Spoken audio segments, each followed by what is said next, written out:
It is one thing to win, it's another entirely to win consistently. And it was under Walsh's direction that the Niners began an unprecedented run of success. Starting in 1983, they ran off 16 straight 10-win seasons. Chris Berman with more on the life and legacy of Bill Walsh. Coaches are, by definition, leaders, but few are innovators. In 1979, Bill Walsh took over a dormant San Francisco franchise and installed an offense that a quarter century later is still widely used in the NFL. Walsh's offensive genius transformed the 49ers into a dynasty, winning 3 Super Bowls in 8 years. We could study film for the next 20 years, day and night, and we would know where everybody goes and why and all that stuff, but we wouldn't just quite understand the whole picture, the whole sort of Big Bang Theory like Bill Walsh does.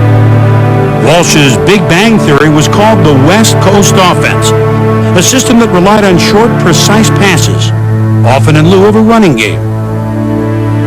He was ahead of his time offensively, and people weren't ready to shut down that kind of football team. Bill was the kind of guy that likes to put the ball in the air, and that's what everyone expected us to do.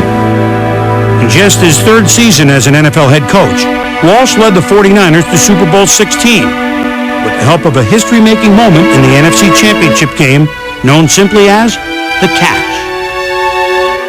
Being able to celebrate in the locker room afterwards, those were special times. Seeing Bill Walsh jumping up and down, your head coach, getting excited like that, those were special times. 3 years later, Walsh would add another ring to his resume, winning Super Bowl 19 with a team he considers his greatest. Joe was at his best. Our receivers were at their best. We had one of the best defenses in all of football, if not the best.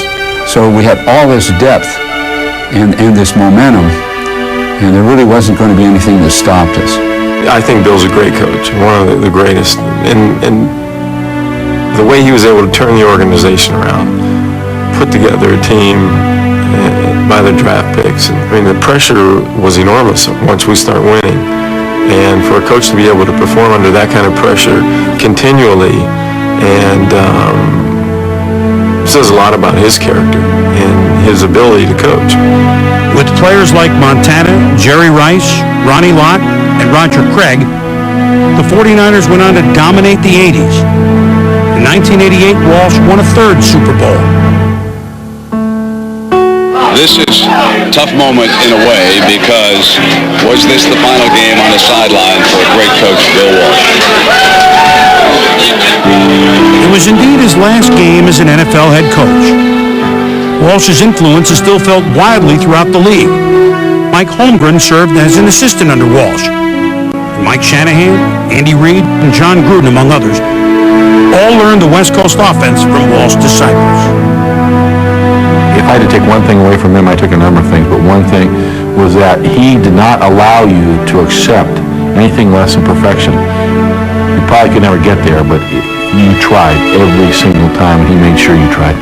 There are all many fine coaches, but I really think Bill Walsh was the one that had as much to do with the game we play today by many teams as anybody. The numbers speak for themselves when you talk about Bill Walsh, including postseason. His record as a head coach in the NFL, 102, 63, and 1. Got his first ever head coaching job at 47, 6 NFC Western Division titles, 3 NFC championships, Coach of the Year, widely recognized, as you heard there, in reinvigorating the passing game using the short pass in the NFL. For more